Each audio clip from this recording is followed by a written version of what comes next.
Hello friends, welcome to Kavithasamayalarai. இன்னைக்கு ஒரு நல்ல ஒரு இன்ட்ரெஸ்டிங்கான tip session, that is microwave oven. நம்ம டெய்லி குக்கிங் ரொட்டீனுக்குள்ளே எப்படி அதை அழகாக பயன்படுத்திக்கலாம் அப்படின்னு சொல்லி ஒரு சில டிப்ஸ் அண்ட் ஹேக்ஸு உங்கள் கூட நான் ஷேர் பண்ணிக்க விரும்புகிறேங்க. நிறைய ஐட்டம்ஸ் எடுத்து வச்சுருக்கிறேன். ஒவ்வொன்றா பொறுமையாக அதை பார்க்கலாம், ஒவ்வொரு டிப்ஸாக பார்க்கலாம். ரொம்ப இன்ட்ரெஸ்டிங்காக இருக்கும். ஃபஸ்ட்டாக எனர்ஜெட்டிக்காக ஒரு ஸ்நாக் ஒன்று பண்ணிடலாங்க. அதுக்கு பாதாமும் முந்திரியும் வச்சு ஒரு நல்ல ஒரு சூப்பரான ஸ்நாக் ஒன்று இப்போ பண்ண போகிறோம். இப்போ அதுக்கு பாதாம், முந்திரி, அப்புறம் கொஞ்சமாக சாட் மசாலா, கொஞ்சம் பெப்பர், கொஞ்சம் சால்ட் ஒவ்வொரு பிஞ்ச் எடுத்து வச்சுருக்கிறேன். அப்புறம் ஒரு ஸ்பூன் தேன். ஃபஸ்ட்டு மைக்ரோவேவில் இதை ஃப்ரை பண்ணிவிட்டு அதுக்கப்புறமா எடுத்து இதெல்லாம் கலந்து மறுபடியும் கொஞ்சம் நேரம் ஃப்ரை பண்ணுவோம். இப்போ இதை ஃப்ரை பண்ணுறதுக்கு இப்போ என்ன பண்ண போகிறோன்னா, மைக்ரோவேவ் திறந்து உள்ளே வச்சு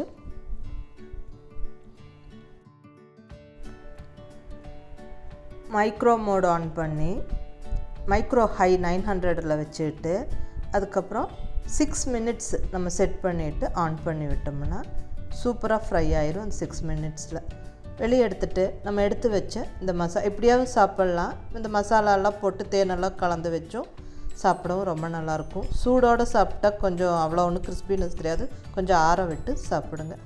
இப்போ இந்த தேனெல்லாம் கலந்து இந்த மசாலா, பெப்பர், உப்பு, சாட் மசாலாலாம் கலந்துட்டு மறுபடியும் ஒரே நிமிஷம் மைக்ரோ ஹையில் நம்ம ஃப்ரை பண்ணி எடுத்துட்டோம்னா அந்த உப்பு காரம்லாம் சூப்பராக பிடிச்சிருக்கும். சாப்பிட ரொம்பவுமே நல்லாயிருக்கும்.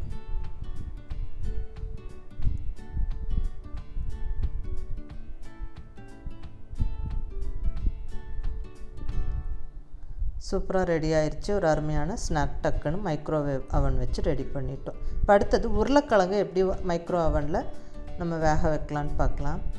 உருளைக்கிழங்கு ஃபஸ்ட்டு கழுவிக்கணும். அந்த ஈரம் மேலே இருக்கும்போதே ஃபோக் ஸ்பூன் வச்சு அங்கங்கே ஒரு 4-5 இடத்துல குத்தி விட்டுக்கலாம். குத்தி விட்டுட்டு நம்ம இப்போ அவனில் வச்சு வேக வைக்க போகிறோம். உள்ள அவன் அந்த பிளேட் மேலேயே ஜஸ்ட்டு வச்சிடலாம். வச்சுட்டு மைக்ரோ மோடு ஹையில் 7 மினிட்ஸ் செட் பண்ணிக்கிட்டோம்னா சூப்பராக ஜம்முன்னு உருளைக்கிழங்கு வெந்துடும். பாருங்கள், இப்போ கட் பண்ணி காமிக்கிறேன். எவ்வளோ அழகாக வெந்திருக்கு பாருங்கள். இப்போ சூடாக இருக்குது, அதனால் நான் இப்படி நல்லா கட் பண்ணி வச்சுட்டு அந்த தோலை எடுக்கிறேன். இது அவங்கவுங்க அவனை பொறுத்தும் அந்த டிகிரி பொறுத்தும் அதுக்கப்புறம் அந்த வெஜிடபிளில் இருக்கிற அந்த ஈரத்தன்மை, அந்த மாய்ஸ்சர்னஸை பொறுத்தும் டைமிங் கொஞ்சம் முன்ன பின்ன 1 நிமிஷமோ 2 நிமிஷமோ மாறும். நீங்கள் அதுக்கு தகுந்த மாதிரி அட்ஜஸ்ட் பண்ணி வச்சு வேக வச்சுக்கலாம். உருளைக்கிழங்கு பாருங்கள் சூப்பராக ஜம்முன்னு இப்போ வெந்துருச்சு. இப்போ தக்காளி எப்படி வேக வைக்கிறதுன்னு பார்க்கலாங்க. இப்படி தக்காளி என்ன பண்ணலான்னா, இப்படி மேலே பகுதியில் இப்படி ஒரு ப்ளஸ் மாதிரி வெட்டிட்டு மைக்ரோவேவ் சேஃப் ஒரு கிளாஸ் கண்டெய்னர் ஒரு பவுலில் அந்த தக்காளியை வச்சு மைக்ரோ ஹையில் 3 மினிட்ஸ் வச்சு எடுத்தால் சூப்பராக வெந்திருக்கும். நம்ம இப்போ கிரேவி இதெல்லாம் பண்ணணுன்னா சுடுதண்ணியில் தக்காளியை வச்சு அதுக்கப்புறம் அதை வேக வச்சதுக்கப்புறம் தோலெல்லாம் விரிச்சிட்டு மிக்சியில் அடித்து செய்வோம் ஒரு சில நார்த் இந்தியன் கிரேவிஸ் எல்லாம் பண்ணும்போது. பட் இது இப்படி மைக்ரோவேவில் நம்ம வேக வச்சு எடுத்தால் ரொம்ப ஈஸியாக டக்குன்னு நம்மளுக்கு வேலையாகும். பாருங்கள், நல்லா வெந்து அந்த மேலே தோலெல்லாம் விட்டுருச்சு. இப்போ நெக்ஸ்ட்டு டிப் என்னென்னா, இப்போ பாவக்காயெல்லாம் நம்ம குழம்போ வறுவலோ பண்ணும்போது அது கொஞ்சம் எண்ணெய் விட்டு வதக்கி எடுப்போம். நிறையா எண்ணெய் பிடிக்கும். பட் இங்கே மைக்ரோவேவில் நம்ம அதை வதக்கிடலாம். சும்மா ஒரு 4-5 சொட்டு எண்ணெய் விட்டு அதை அந்த மைக்ரோ சேஃப் பிளேட்டில் வச்சு உள்ளே வச்சு மைக்ரோ ஹையில் 3 மினிட்ஸ் வச்சு எடுத்தால் போதும். சூப்பராக பாருங்கள், அந்த பாவக்காய் நல்லா வதங்கியிருக்கும். பட் கலர் பெருசாக நம்மளுக்கு மாற்றம் தெரியாது, ஆனால் அது நல்லா வெந்து வதங்கியிருக்கும். அந்த டிஃப்ரென்ஸ் நம்மளுக்கு தெரியும். அடுத்தது அதே மாதிரி கத்திரிக்காயும் அந்த மாதிரி நம்ம வதக்கி எடுத்துக்கலாம். இப்போ எண்ணெய் கத்திரிக்காய் குழம்பெல்லாம் பண்ணும்போதோ வறுவல் பண்ணும்போதோ நம்ம என்ன பண்ணுவோன்னா, கொஞ்சம் எண்ணெய் விட்டு அதை வதக்குவோம். இப்போ எல்லாம் அறுத்துட்டு இப்போ நான் எல்லா இடத்துலையும் எண்ணெய் தடவி மைக்ரோ சேஃப் பவுலில் அது வச்சு அவனில் வச்சு மைக்ரோ மோடில் 4 மினிட்ஸ் வச்சு நான் எடுத்துக்க போகிறேன். இந்த டைமிங் அகைன் மறுபடியும் நான் சொல்கிறேங்க, இது உங்கள் அவனை பொறுத்தும் அந்த காயோட அந்த வெஜிடபிள்ஸோட ஈரத்தன்மையை பொறுத்தும் அது மாறும். நீங்கள் அதை அட்ஜஸ்ட் பண்ணி குக் பண்ணிக்கோங்க. பாருங்கள், இப்போ நல்லா வதங்கி வெந்துருச்சு. இப்போ இந்த அரசாணிக்காய், இந்த பரங்கிக்காயோட இந்த தோலை வந்து மேலே தோல் கட் பண்ணி எடுத்துகிட்டு சமைக்கணுன்னா அது ரொம்ப கஷ்டமாக இருக்கும், ஹார்டாக இருக்கும். நம்ம டக்குன்னு கத்தியால் வெட்டி எடுத்துக்கவே முடியாது. இப்போ அதுக்கு என்ன பண்ணலான்னா, அதை வந்து அவனில் வச்சு மைக்ரோ மோடில் ஒரு 1.5 to 2 நிமிஷம் வச்சுட்டு அதுக்கப்புறம் கட் பண்ணோம்னா ஈஸியாக மேலே தோல் வந்து நம்மளுக்கு வந்துடும். அது ஏன்னா அந்த வெஜிடபிள்ஸில் இருக்கிற அந்த மாய்ஸ்சர்னஸ், அந்த ஈரத்தன்மையை வந்து அது ஹீட் பண்ணி விட்டுருது. அந்த வாட்டர் மாலிக்யூல்ஸை வந்து நம்ம அவனுக்குள்ளே வைக்கும்போது அந்த எலக்ட்ரோ மேக்னெட்டிக் வேவ்ஸ் ஸோ வந்து நம்மளுக்கு டக்குன்னு அது சாஃப்ட் ஆகிடுது. அதுக்கப்புறம் நம்ம கட் பண்ணுறதுக்கு ரொம்ப ஈஸியாக இருக்குது. இப்போ இதை கட் பண்ணி உடனே சமைக்க போகிறோம். ஸோ அதனால் இப்படி அவனில் வச்சு அந்த மேலத்தோலை கொஞ்சம் வேகறக்கு வச்சிட்டோம்னா நம்மளுக்கு அது ஈஸியாக கட் பண்ண வந்துடுது. நம்ம எடுத்துக்கலாம். பாருங்கள், ஜம்மன் இப்போ கட் பண்ணி எடுத்தாச்சு. இப்போ பொரியலுக்கு காயெல்லாம் வேக வைக்கிறோம். இப்போ பாருங்கள், நான் பீன்ஸ் வந்து வேக வைக்கிறேன். அகைன் அந்த காயில் இருக்க ஈரத்தன்மை, அந்த மாய்ஸ்சர்னஸ் வச்சு வந்து மைக்ரோவேவ் அவனில் அது வெந்துடும். பட் நல்லா வேக வச்சு எடுக்கணும். அப்படிங்கும்போது ஜஸ்ட் ஒரு 4-5 ஸ்பூன் தண்ணியை மட்டும் அதில் விட்டு, ரொம்ப தண்ணி விடக்கூடாது, தண்ணியை விட்டு வேக வச்சு நம்ம எடுத்துக்கலாம். ஒரு மைக்ரோ ஹையில் ஒரு 4 நிமிஷம் வச்சு எடுத்தால் பாருங்கள், சூப்பராக பொரியலுக்கு வெஜிடபிள்ஸ் பீன்ஸ் வந்து ரெடி ஆயிடுச்சு. இப்போ வந்து ஒரு சட்னி ரெசிபி பார்க்கலாம். இப்போ சட்னிக்கு வந்து நம்ம வெங்காயம், மிளகா, அந்த மற்ற ஐட்டம்ஸ் எல்லாம் போட்டு வதக்கி அப்புறம் மிக்சியில் அரைப்போம். அதை வந்து இப்போ நம்ம மைக்ரோவேவ்லேயே வந்து எப்படி வதக்கி எடுத்துக்கலான்னு. இப்போ எங்கள் வீட்டில் கேரட் இருக்குது, அதனால் கொஞ்சம் கேரட் சட்னி பண்ணி காமிக்கிறேன். கேரட், புளி, வரமிளகா, கொஞ்சம் வெங்காயம், கருவேப்பிலை, கொத்தமல்லி, அப்புறம் சும்மா ஒரு 1/2 ஸ்பூன் அளவுக்கு ஆயில், எண்ணெயை விட்டு அது கலந்து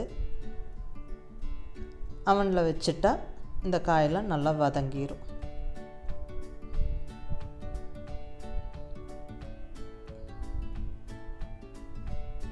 ஜஸ்ட் ஒரு ஐடியாவுக்கு வேண்டி நான் கேரட்டை வச்சு காமிக்கிறேன். கேரட் சட்னி உங்களுக்கு எந்த மாதிரி சட்னி, தக்காளி சட்னி, முள்ளங்கி சட்னி இதெல்லாம் வதக்குவோம் இல்லைங்களா, அதெல்லாம் வந்து இப்படி நீங்கள் வதக்கி எடுத்துக்கலாம். பாருங்கள், கேரட் நல்லா வெந்திருக்கு. இதை இனி மிக்சியில் போட்டு எடுத்தோம்னா சூப்பரான சட்னி ரெடி ஆகிடும். இதெல்லாம் என்ன வந்து கண்டிப்பாக வந்து நம்ம மைக்ரோவேவ் சேஃப் பவுலில் வந்து தான் நம்ம வைக்கணும். அந்த கண்டெய்னர்ஸ், அந்த பாத்திரங்கள் மட்டும்தான் நம்ம யூஸ் பண்ணணும். ஸ்டீலோ மற்ற பிளாஸ்டிக்கோ யூஸ் பண்ணக்கூடாது. எலுமிச்சம்பழம் ஒவ்வொரு சமயம் தோல் வந்து ரொம்ப ஹார்டாக இருக்கும், அது ஜூஸ் புளியறதுக்கு கஷ்டமாக இருக்கும். அப்போ என்ன பண்ணலான்னா, மைக்ரோவேவில் ஒரு 20 செகண்ட் வச்சு எடுத்தோம்னா கொஞ்சம் அது சாஃப்ட் ஆகிடும். ஜூஸ் வந்து நம்மளுக்கு நிறையா கிடைக்கும், ஈஸியாக புழிஞ்சு எடுத்துக்கலாம்.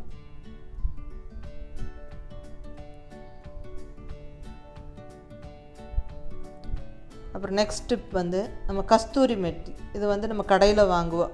நம்ம பன்னீர் கிரேவி எல்லாம் செய்யும்போது கடைசியாக இது கொஞ்சம் தூவி விட்டால் நல்லாயிருக்கும் இல்லைங்களா. பட் இது அது என்னென்னா, வெந்தயக்கீரையை ட்ரை பண்ணி எடுத்து வைக்கிறது. இப்போ இந்த கீரை, கருவேப்பிலை, வெந்தயக்கீரையெல்லாம் எப்படி ட்ரை ரோஸ்ட் பண்ணிக்கலான்னா, இதே மாதிரி மைக்ரோவேவ் அந்த கிளாஸ் பிளேட்டில் வச்சு ஒரு 2 அல்லது 3 நிமிஷம் மைக்ரோவேவ் ஹையில் வச்சு நம்ம வச்சோம்னா பாருங்கள், சூப்பராக பொடிஞ்சு போகிற அளவுக்கு அது வந்து ட்ரை ஆகிடுச்சு. பூண்டு உரிக்கிறது கஷ்டம், அது ஈஸியாக எப்படி உரிச்சிக்கலாம் அப்படின்னா, ஒரு 20 செகண்ட் அந்த பூண்டை வந்து நம்ம உள்ளே வச்சு பாருங்கள், எடுக்கும்போதே தெரியுது அந்த தோலெல்லாம் விட்டு வந்திருக்குது. அப்படியே தேய்ச்சி விட்டாவே பாருங்கள் தோல் வருது. இது 20 to 30 செகண்ட் வைக்கலாம். கொஞ்சம் அந்த பூண்டு வந்து வெந்த மாதிரி ஆகிடும், ஏன்னா இப்போ உடனே சமைக்க போகிறோம், அதனால் ஒன்றும் பிரச்சனை இல்லை. இப்படி வச்சு நம்ம பூண்டு வந்து உரிச்சு எடுத்துக்கலாம். ஈஸியாக அந்த தோலெல்லாம் எடுத்துடலாம். பாருங்கள், சூப்பராக பூண்டு உரிச்சு ரெடி ஆகிடுச்சு. இப்போ நெக்ஸ்ட் டிப்பு எல்லாருக்கும் பிடிச்ச ஐட்டம், வேர்க்கடலை எப்படி வறுத்து எடுத்துக்கலான்னு. வேர்க்கடலை சாப்பிட எல்லாருக்கும் பிடிக்கும், அது வறுத்த வேர்க்கடலை சூப்பராக இருக்கும். அது எப்படி ஈஸியாக நம்ம மைக்ரோவேவில் ஃப்ரை பண்ணி எடுத்துக்கலான்னு பார்க்கலாங்க. இப்போ மைக்ரோவேவ் ஹையில் 6 மினிட், ஒரு மைக்ரோவேவ் சேஃப் பவுலில் வந்து அந்த வேர்க்கடலை வச்சுட்டு 6 மினிட் வச்சுருக்கேன். சூப்பராக இது ஃப்ரை ஆகிடும். எடுத்த உடனே சாப்பிட்டிங்கன்னா அவ்வளோ ஒன்றும் கிறிஸ்பினஸ் தெரியாது. கொஞ்சம் ஆற விட்டு அதுக்கப்புறம் சாப்பிடுங்க. மேலே நல்லா அந்த இருக்கிற தோலெல்லாம் அப்படியே ஜம்முன்னு பாருங்கள், அப்படியே விட்டு வருது. இது சும்மா சாப்பிட நல்லாயிருக்கு. நம்ம சாதம் வெரைட்டிஸ், நம்ம லெமன் ரைஸ், புளி சாப்பாடெலாம் பண்ணும்போது இந்த வேர்க்கடலை எல்லாம் கலந்து வச்சிட்டோம்னா சூப்பராக இருக்கும். சரி, இப்போ அப்பளம் எப்படி வறுக்கலான்னு பார்க்கலாங்க. மைக்ரோவேவில் அப்பளம் வறுக்கிறது, பாப்கார்ன் வறுக்கிறது இதெல்லாம் ரொம்ப ஃபேமஸ் இல்லைங்களா? இப்போ அதை எப்படி செய்யலான்னு பார்க்கலாம். இப்போ நான் 2 அப்பளத்தில் எண்ணெய் தடவி வச்சுருக்கிறேன், 2 அப்பளம் வெறும் அப்பளமாக வச்சுருக்கிறேன். இதை வந்து ஒரு 1லேருந்து 1.5 நிமிஷம் நம்ம வச்சா போதும், சூப்பராக அது ஃப்ரை ஆகிடு வந்துடும். அந்த பிளேட்டோட ஓரங்களில் வச்சிடணும், அப்போ தான் எல்லா சைடும் நல்லா அது ஃப்ரை ஆகும். அந்த உள்ள மைக்ரோவேவ் அந்த கிளாஸ் பிளேட்டோட ஓரங்களில் வச்சிடணும் இந்த அப்பளம் இதெல்லாம் ஃப்ரை பண்ணும்போது. பாருங்கள், சூப்பராக ரெடி ஆகிடுச்சு. டேஸ்ட் வந்து கொஞ்சம் கண்டிப்பாக டிஃபராக தான் இருக்குங்க. நம்ம எண்ணெயில் நல்லா மொறுமொறுன்னு பொரிச்சு எடுக்கிறதுக்கும் இப்படி ஜஸ்ட்டு இந்த மைக்ரோவேவில் ஃப்ரை பண்ணி எடுக்கிறதுக்கும் கொஞ்சம் டிஃபர் இருக்கும் டேஸ்ட்டில். பட் நம்ம வந்து ஆயில் ஃப்ரீ அப்பளம் சாப்பிட்டுக்கலாம். இப்போ அடுத்தது வடகம் வறுக்கலாம். ஒரு டைப் வடகத்துக்கு எண்ணெய் ஒரு 4-5 சொட்டு விட்டு கலக்கி வைக்கிறேன். இன்னொரு டைப் சும்மா எண்ணெயெல்லாம் எதுவும் இல்லாமல் அப்படியே அந்த பிளேட்டில் பரப்பி விடுறேன். ஒரு மைக்ரோவேவ் ஹையில் ஒரு 2.5லேருந்து ஒரு 3 நிமிஷம் வச்சோம்னா சூப்பராக வடகம் ரெடி ஆகிடும். அகைன் இதுவும் கொஞ்சம் டேஸ்ட்டில் டிஃபர் இருக்கும், எண்ணெயில் பொரிச்ச மாதிரி இருக்காது. பட் ஆயில் ஃப்ரீ வடகம் சாப்பிட்றலாம். பாருங்கள், ரெடியாகி வர்றது சூப்பராக தெரியுது. வடகம் ரெடி. இதோட மைக்ரோவேவ் டிப்ஸ் செஷனை நம்ம முடிச்சுக்கலாம். நிறையா டிப்ஸ் சொல்லியிருக்கேன்னு நினைக்கிறேன். உங்களுக்கு கண்டிப்பாக யூஸ்ஃபுல்லாக தான் இருக்கும். மைக்ரோவேவ் சும்மா ஜஸ்ட்டு சூடு பண்ணுறதுக்கு மட்டும் யூஸ் பண்ணிகிட்ருக்கிறவங்களுக்கு இது கொஞ்சம் நல்ல ஒரு ஐடியா கொடுத்துருக்குன்னு நினைக்கிறேன். பிடிச்சிருந்தால் லைக் பண்ணி, ஷேர் பண்ணி, கமெண்ட் பண்ணுங்கள். கவிதா சமையலறை சப்ஸ்கிரைப் பண்ணி என்னோடய மற்ற ரெசிபீஸும் வீடியோஸும் பாருங்கள். தேங்க்யூ.